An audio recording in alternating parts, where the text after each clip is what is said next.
ڈیکوائے وہ زیادہ بڑا نقصان دے دیتا ہے کہ وہ پھر ریڈیفائن کرتا ہے اسلام کو کہ اسلام صرف نماز، کلمہ، نماز، روزہ، زکوٰۃ، حج ہے، اس کے علاوہ اسلام کچھ نہیں. وعلیکم القتال بھی ہے، نماز بھی جوہدی پڑھتے ہیں، ابراہیم علیہ السلام سے نماز چلتی ہوئی آ رہی ہے، یہاں تک کہ صرف رکوع ہم نے ایڈ کیا. نبی اسلام نے کہا کہ رکوع اس لیے ایڈ کیا میں تفریق کر سکوں، نماز بھی. میں وجہ یہ ہے کہ ہم نے سنے سنائے مذہب پہ ہم فالو کر رہے ہیں، ہم کوئی تحقیق کرتا نہیں، ہم پڑھتے نہیں، ہم قرآن بھی نہیں کھولتے، اور جو ہمیں واٹس ایپ پہ آ جاتا ہے نا وہی ہمارے لیے میسج بن جاتا ہے.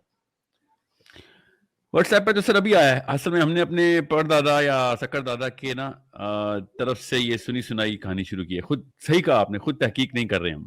اور the first step towards is all of this is to open the Quran yourself, open the Seerah yourself, and then you'll get most of the answers. جتنا ہم واٹس ایپ پہ، میرا اسٹوڈنٹ کو بھی یہی پیغام ہے اور ہر یونیورسٹی میں جا کے بتا رہا ہوں، جتنا واٹس ایپ پہ ٹیکسٹ ریڈ کر رہے ہیں اتنا گیلیلیو اور نیوٹن نے مل کے کتابیں نہیں پڑھی تھیں. جتنا واٹس ایپ کے میسیجز پہ انگریزی اردو پڑھ لیتے، تو اگر ایک کتاب ہی پڑھ لیتے تو فائدہ ہو جاتا. That's true actually and that is well said. اس پہ میں آپ سے اگری کر رہا ہوں. میں نے آپ کا ایک یوٹیوب پہ دیکھا تھا اینڈ میں نے پچھلے اس میں بھی ایپیسوڈ میں مینشن کیا تھا. مجھے ایک تھوڑی سی ایڈوانٹیج ہے ساحل صاحب کہ میں خود ایک مدرسے کا بھی پڑھا ہوا ہوں اور اس کے بعد میں نے اسکول میں بھی پڑھا obviously. So I have the best of both. ماشاءاللہ. بلکہ میں 2 مدارس کا پڑھا ہوں تو الحمدللہ. تو اور یہ ہے کہ وہ بڑے آئی اوپنر سے میرے لیے میرے جو استاد تھے نا انہوں نے مجھے ایک بات سکھائی ہے کہ سوال کرنا ہے جب تک سمجھ نہ آ جائے. اور ہم مذہب کے اندر ہمارے جو پریچرز وہ سوال نہیں کرنے دیتے، وہ کہتے بس تمہیں یہ بتا دیا، بس یہی ہے، خبردار اس پہ اگر سوچا تو. جی اس کو کہتے ہیں بے ادب بے مراد، جو سوال کرتا ہے اس کو یہ کہہ دیتے ہیں. مگر بہت ہی کام کے بندے مجھے بھی آئرونکلی یونیورسٹی سیکٹر کے علاوہ مدرسہ سیکٹر میں ملے ہیں جو کہ انٹائس کرتے ہیں سوالوں کو. اب وہی بات ہے، جس بندے کی اپنی نالج کمپلیٹ یا اس لیول پہ ہوتی ہے کہ اس کو پتہ ہوتا ہے کہ فلسفہ کلیئر ہو گیا، وہ پھر اسٹوڈنٹس کو انوائٹ کرتا ہے. اور میں شروع سے ہی کہتا آیا ہوں کہ جس استاد کے شاگرد سوال اچھے کرتے ہیں وہ اصلی استاد ہوتا ہے. جس استاد کے شاگرد جواب اچھے دیتے ہیں وہ اصل میں وہ کینسر ہے، وہ اپنے جیسے فالوور ہی بنا رہا ہے بس. میں نے ایک آپ کا پروگرام دیکھا آڈینس کے ساتھ، اس میں ایک لڑکے نے بڑی میں سمجھتا ہوں کہ بدتمیزی سے اس نے سوال کیا. اور پہلی بات میں لوگوں کو یہ بتانا چاہوں گا کہ جتنا خوبصورت ہمارا مذہب ہے، جتنے خوبصورت ترین انسان جو رسول اللہ صلی اللہ علیہ وسلم ہیں، جن کی ہم امت ہیں، جن کو ہم فالو کرتے ہیں، وہ کبھی خدا نخواستہ انسلٹ کر کے انہوں نے اپنے مذہب کو نہیں پھیلایا، نہ اپنی آواز کو آگے پھیلایا. تو اگر آپ واقعی ان سے عشق کرتے ہیں تو مذہب اور تدریس کرنے والے کسی شخص کے آپ اس کے ساتھ بدتمیزی نہ کریں، کوئی بھی ہو. میں صرف ساحل صاحب کی بات نہیں کر رہا، میں کسی کی بھی بات کر رہا ہوں. یہ تو ایک فورگون کنکلوژن ہے، کیونکہ آج کی دنیا میں لوگ اور بڑے طریقوں سے کام کر سکتے ہیں. اگر وہ مذہب کو آگے لے کے جانے کی کوشش کر رہے ہیں، جستجو کر رہے ہیں، تو ان کی قدر ہونی چاہیے. بٹ ساحل صاحب لیٹ سٹارٹ، شروع ہو جاتے ہیں جی قبلہ اول سے. میرا ڈاکٹر اسرار احمد مرحوم سے بھی ایک بڑا یہ ایشو رہا تھا، آپ کو ٹیلی ویژن پہ بھی دیکھ سکتے ہیں، یوٹیوب پہ بھی دیکھ سکتے ہیں، آدم علیہ السلام کے اوپر بھی اور قبلہ اول کے اوپر بھی. آدم علیہ السلام کے اوپر میں یہ سمجھتا ہوں کہ قرآن میں جو آدم علیہ السلام کے متعلق الفاظ آئے ہیں وہ بیسیکلی یا آدم کم ہے، کم ایز ان پلورل، کہ پلورل میں اللہ نے کہا کہ ہم نے آدم کو بنایا. تو ہم جو سنگولر آدم اور سنگولر حوا، حوا تو بائی دا وے قرآن میں حوا کا نام نہیں ہے، قرآن میں حابیل اور قابیل کا بھی نام نہیں ہے، ذکر ہے بیٹوں کا نام نہیں ہے.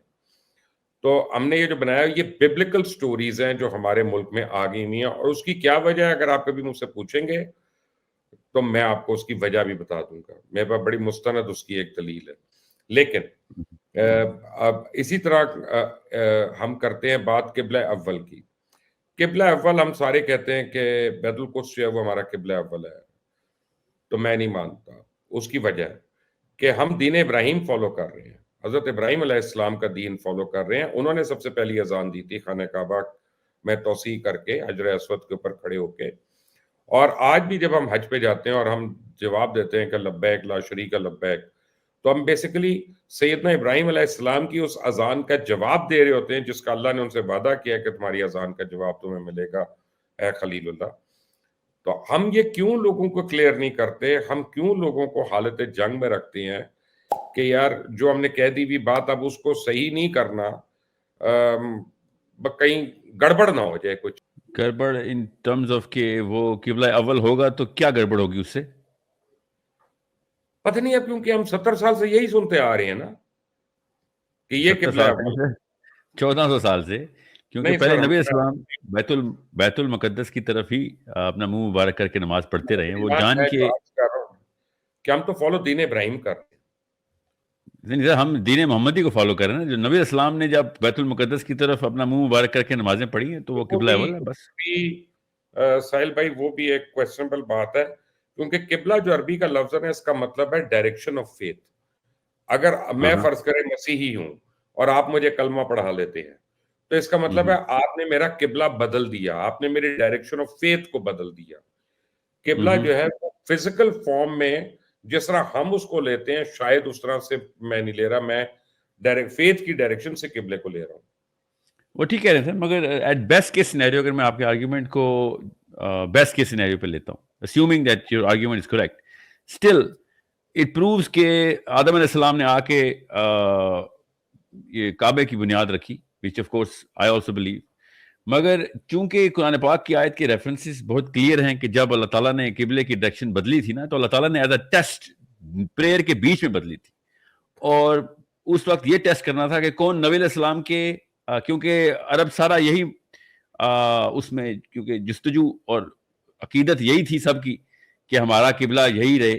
نبی علیہ السلام نے جب قبلے کی ڈائریکشن بدلی ہے تو یہ ٹیسٹ کرنے کے لیے بدلی ہے کہ کون نبی علیہ السلام کے اصول اور حکم کے اوپر آئے گا اور کون اپنے پرانی عقیدتیں فالو کرتا رہے گا. So people were in a shock, but it's such a big event, you cannot miss it in the history. So best case, جب ہم قرآن پڑھتے ہیں, قرآن میں بار بار مختلف چیزوں کی جو ریولیشن ہے, جیسے میں آپ کو ایک آیت پڑھ کے بتاتا ہوں. بسم اللہ الرحمن الرحیم. یا ایھا الذین آمنوا کتب علیکم الصیام کما کتب علی الذین من قبلکم لعلکم تتقون. صدق اللہ العظیم. اے ایمان والو, تم پہ روزے ایسے فرض کیے گئے جیسے تم سے پہلے آنے والوں پہ فرض کیے گئے.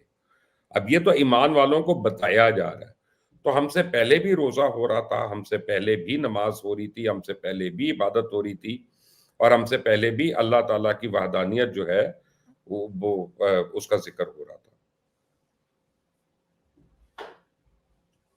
نہیں, احکام تو اللہ نے نہیں بدلے, وہ تو اللہ تعالیٰ نے جہاد بھی موسیٰ پہ فرض کیا ہوا تھا, کتب علیکم القتال بھی ہے, نماز بھی جو دی پڑھتے ہیں ابراہیم علیہ السلام سے نماز چلتی ہوئی آ رہی ہے, یہاں تک کہ صرف رکوع ہم نے ایڈ کیا. نبی اسلام نے کہا کہ رکوع اس لیے ایڈ کیا میں تفریق کر سکوں, نماز بھی روزہ بھی. مگر جو ڈائریکشن ہے نا قبلے کی, یہ میں آپ کو کہہ رہا ہوں ایٹ بیسٹ کے scenario we can actually assume, اگر بیسٹ کے سینیریو پہ, کہ کیونکہ ہمیں یہ بات تو پوری وثوق سے پتا ہے کہ نبی اسلام نے خود قبلے کی ڈائریکشن واپس اپنے بیت المقدس سے قبلے کی طرف, خانہ کعبہ کی طرف کی. دیکھیں ایسا ہے کہ میں آپ کی ایک لمحے کے لیے میں آپ کی بات مان لیتا ہوں, میٹافورکلی میں آپ کی ایک آرگومنٹ مان لیتا ہوں. میں کوئی بحث برائے بحث نہیں کروں گا, کیونکہ مقصد تو جستجو کرنا ہے, مقصد تو صحیح بات تک پہنچنا ہے. تو بڑے ادب کے ساتھ میں آپ کی بات مان لیتا ہوں. لیکن دیکھیں, نبی صلی اللہ علیہ وسلم بھی حضرت ابراہیم علیہ السلام کی لائی ہوئی شریعت کو آگے بڑھا رہے تھے. سیدنا عیسیٰ علیہ السلام بھی آئے تھے, سیدنا موسیٰ علیہ السلام بھی آئے, اور نبی کریم بھی آئے, تو وہ اس کو آگے بڑھا رہے تھے. تو ایکچولی دین اسلام پہلے سے شروع ہوا تھا. اگر اس کو عیسائیوں نے اور یہودیوں نے اگر اس میں تبدیلیاں نہ کی ہوتی تو شاید قرآن پاک کے آنے کی ضرورت نہ بنتی. انہوں نے کیونکہ اس میں چینجز کر دی تھی تو اللہ کو لانا پڑا. I think, to be frank, it's not such a game changer کہ اگر قبلہ بیچ میں اللہ تعالیٰ نے چینج کیا بھی تھا. It does not change. میرے نہ عقیدے میں فرق آتا ہے اس سے, نہ میری کسی عبادت میں فرق آتا ہے. اللہ نے حکم کر دیا کہ نارتھ پول کی طرف رخ کرو تو ہم نارتھ پول کی طرف رخ کر لیں گے. اللہ تعالیٰ, ٹھیک ہے. تو یہ I think it's not such a pivotal discussion کہ پہلا قبلہ یہ کیوں ہے, یا خانہ کعبہ کو ہی پہلا قبلہ ہونا ضروری ہے, یا پھر بیت المقدس قبلہ کبھی بھی نہیں تھا. اگر بیچ میں تھا بھی, جو کہ ہو سکتا ہے کیونکہ حدیث سے اور سیرت سے اور قرآن سے اس بات کے ثبوت بڑے پکے ہیں, تو خیر ہے, اس سے کوئی عقیدہ تو نہیں ہلتا کسی بھی مسلمان کا کہ اوپر سے معراج کے اوپر جب نبی السلام کو بیت المقدس لے کے جایا گیا ہے اور وہاں سے معراج ہوئی ہے, اسراء تو کعبے سے لے کے بیت المقدس کی تھی, that place actually holds a lot more than just the direction of the prayer. It actually, I think, میرا اپنا خیال ہے, یہ میری اپنی رائے ہے کہ ادھر حضرت سلیمان کے دور سے, کیوں واقعہ بتا حضرت موسیٰ کے دور سے ہی, مگر حضرت سلیمان سے تو صاف سمجھ آ رہی ہے کہ جو بھی کچھ بھی ڈیولپمنٹ ہوئی ہے وہ صرف ایک آرکیٹیکچرل یا ایک کلچرل ڈیولپمنٹ نہیں تھی, it was more of a very grand phenomena going on there. یہ سیکنڈ ٹیمپل, اس کے بعد یا اس سے پہلے کے فرسٹ ٹیمپل آف کورس داؤد علیہ السلام سے لے کے, یہ سارے معاملات ادھر کسی وجہ سے کیے جا رہے تھے, کیونکہ داؤد بھی تو نبی ہیں, انہوں نے تو اللہ کے حکم سے ہی ٹیمپل بنانا نا, اور سلیمان نے بھی اللہ کے حکم سے ہی بنانا ہے. تو جب ایک نبی اس طرح کا کوئی اسٹرکچر کریٹ کرتا ہے تو اس کا مطلب صرف اور صرف ایک کلچرل ویلیو نہیں ہوتا, اس کا مطلب ایک ریلیجیس پری ٹیکسٹ ہوتا ہے.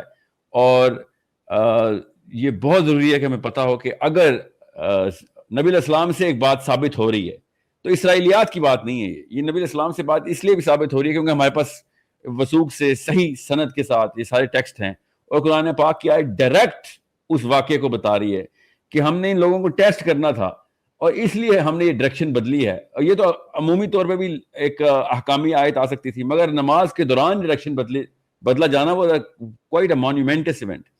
اب مسئلہ یہ نہیں ہے کہ قبلہ بدلا تھا کہ نہیں تھا, مسئلہ یہ تھا کہ اس کا ثبوت ہے کہ نہیں. That's your heart of the question کہ کیا یہ ثبوت بھی ہے کہ نہیں. تو یا آئی تھنک ثبوت تو ہے ہمارے پاس, مگر again it is not such a game changer کہ پہلے وہ قبلہ تھا کہ نہیں تھا. تو فیکٹ کہ لوگ اس کو قبلہ اول کہیں, اور اگر کوئی کہتا بھی ہے کہ قبلہ اول نہیں بھی تھا وہ, تب بھی بیت المقدس کے لیے یا اس کی ڈائریکشن میں جو بھی, یا اس کی جگہ کے اوپر جو بھی اسرائیل فلسطین کا مسئلہ چل رہا ہے, میں تو شروع سے ہی کہتا آیا ہوں کہ ایک فلسطینی کا, کسی بھی فلسطینی کا خون کا ایک قطرہ مجھے کسی بھی عمارت سے زیادہ قیمتی ہے.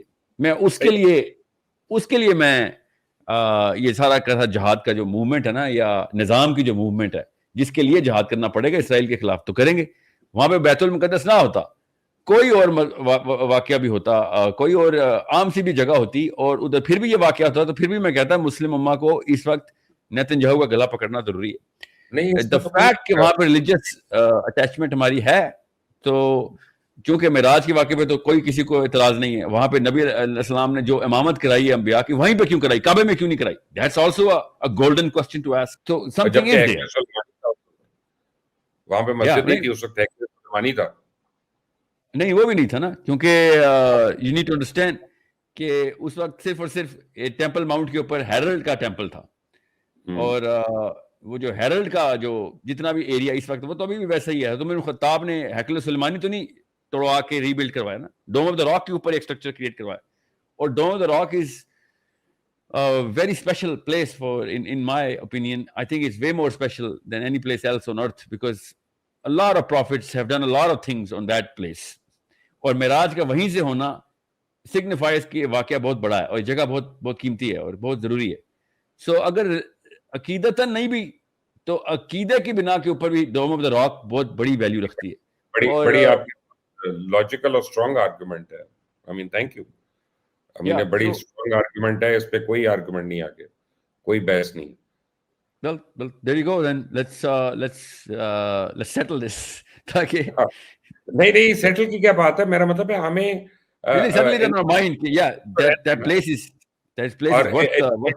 ایجوکیشن کا فائدہ کیا ہے کہ اگر آپ کو دلیل ملے اور اپنا اوپینین نہ بدلے, پھر تو ایجوکیشن ماشاء اللہ بیوٹیفل. تو لیکن آپ یہ تو میسج دیں نا, آپ کے اتنے فالوورز ہیں, آپ کے یوتھ آپ کو بڑا آئیڈلائز کر رہی ہے.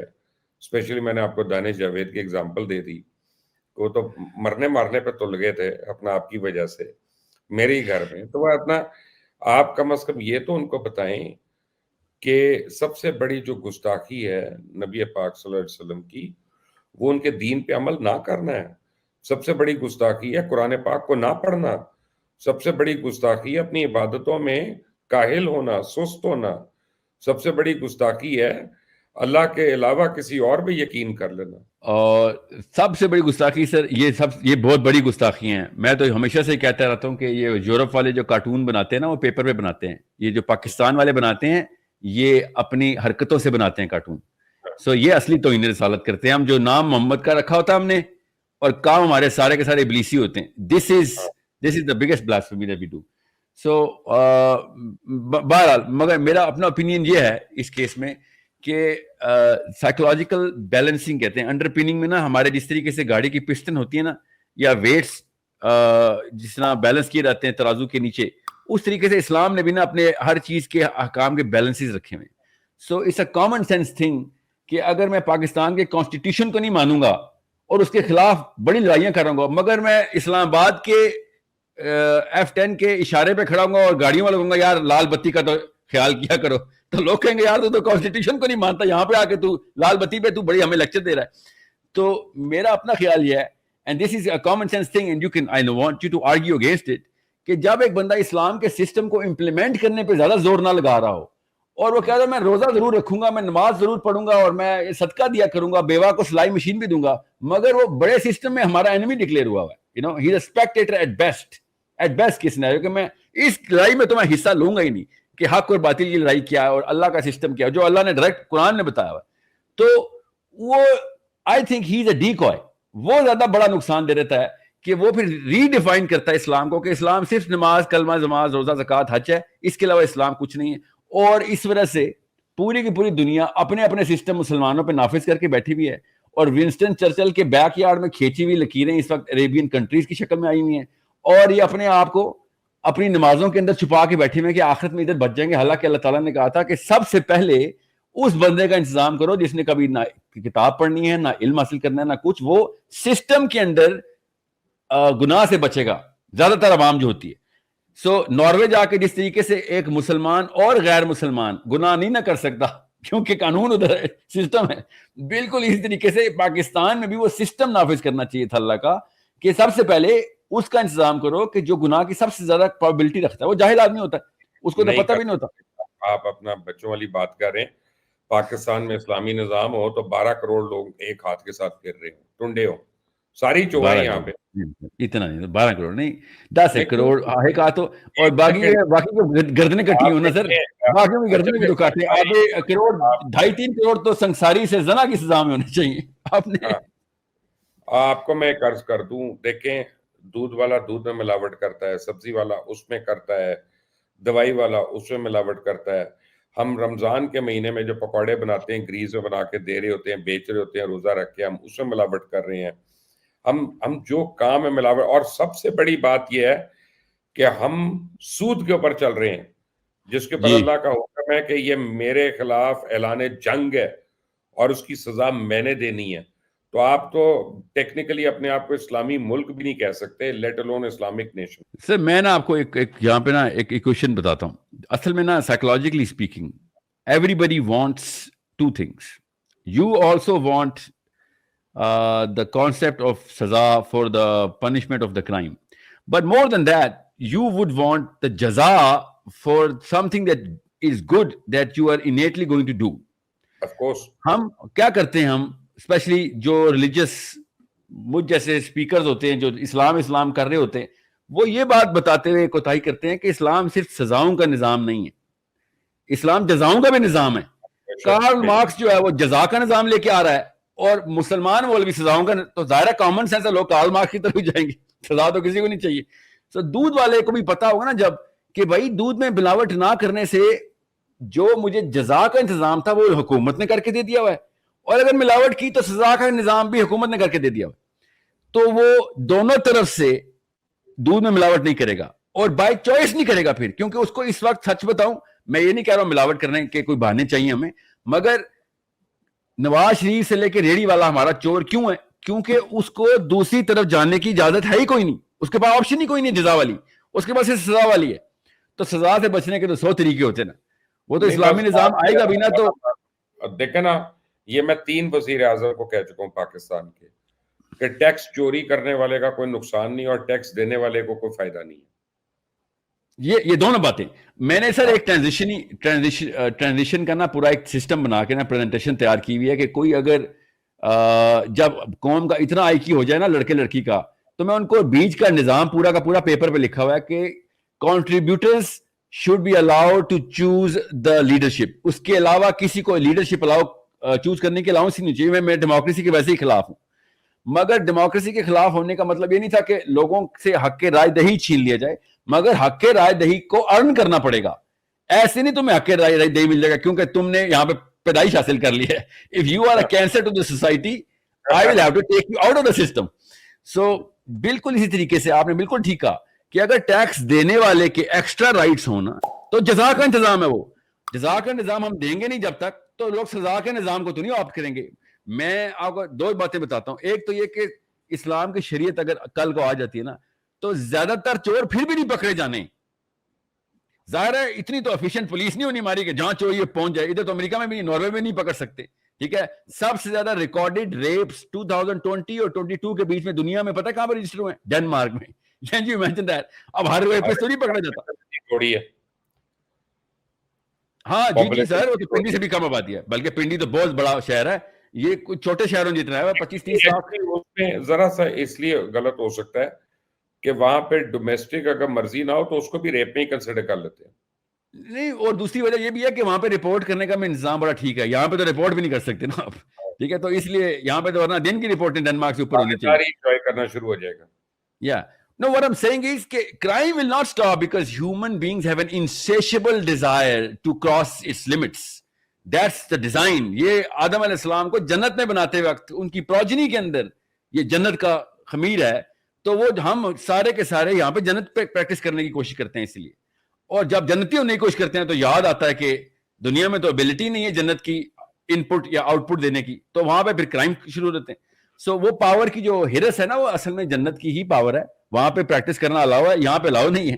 ہم بادشاہ سلامت کے بیٹے ہیں, جھونپڑی کے اندر بھی محل لگا کے بیٹھ جاتے ہیں نا پھر, اور ہر عورت کو پھر کنیز ہی سمجھے گا.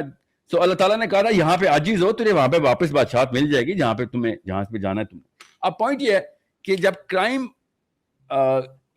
کے علاوہ اس کی جزا کی آپشن میرے پاس ہوئی نہیں, اس کا سسٹم اور میکینیکل ریویو میرے انٹرفیس میرے پاس ہو ہی نہیں, میں دیکھ ہی نہ سکوں, تو پھر میں خود ہی بناؤں گا. ہم اصل میں آدم علیہ السلام کے بچے کو پہچان نہیں رہے. جس دن ہمیں آدم علیہ السلام کا بچہ پہچانا گیا تو ہم جزا کا سسٹم بھی اسی طریقے سے دیں گے, بلکہ زیادہ بہتر طریقے سے دیں گے جس طریقے سے سزا کا, جو کہ دونوں لاجک بیسڈ ہوں گے. اور اسی کو میں اسلام کہتا ہوں کہ اسلام کا سسٹم یہ دونوں کا ہے. آج تک میں نے ممبر مسجد سے جزا کا سسٹم نہیں سنا, صرف سزا کا سسٹم ہی سنا ہے. ایسا لگتا تھا صحابہ صبح اٹھتے تھے اور ہر کوئی اینزائٹی اٹیک ہوتا تھا, آج کس کو سزا ملنی ہے, آج کس کو سزا ملنی ہے. ایسا تو بالکل بھی نہیں تھا. یو ریڈ دا سیرا, you will find so less of a number کہ جس کو سزا ملی ہے. یو ول بی امیزڈ کہ سزائیں کدھر ہیں, کس کو ملی نہیں رہی تھی. بیکاز سسٹم ایک تو جزا کا ہو, نیچرل ڈسپوزیشن میری بھی یہی ہے کہ خیر ہی ہو میرے ساتھ اور میں لوگوں کے ساتھ خیر ہی کروں. کوئی بھی انسان کمینہ بائی برتھ نہیں پیدا ہوتا. اللہ تعالیٰ کی فطرت پہ انسان اچھائی چاہتا ہے اور اچھائی دینا چاہتا ہے اور لینا چاہتا ہے. جب سسٹم ہوگا ہی نہیں اور وہاں پہ رائٹس میرے غصب ہو جائیں گے. کے بارے میں آئی ریزرو مائی رائٹس, میرا خیال ہے وہ پیدا ہی کمینہ ہوا تھا جو نہیں, وہ تو میں وہ انسانوں کی بات کر رہا تھا, انسانوں کی بات کر رہا تھا.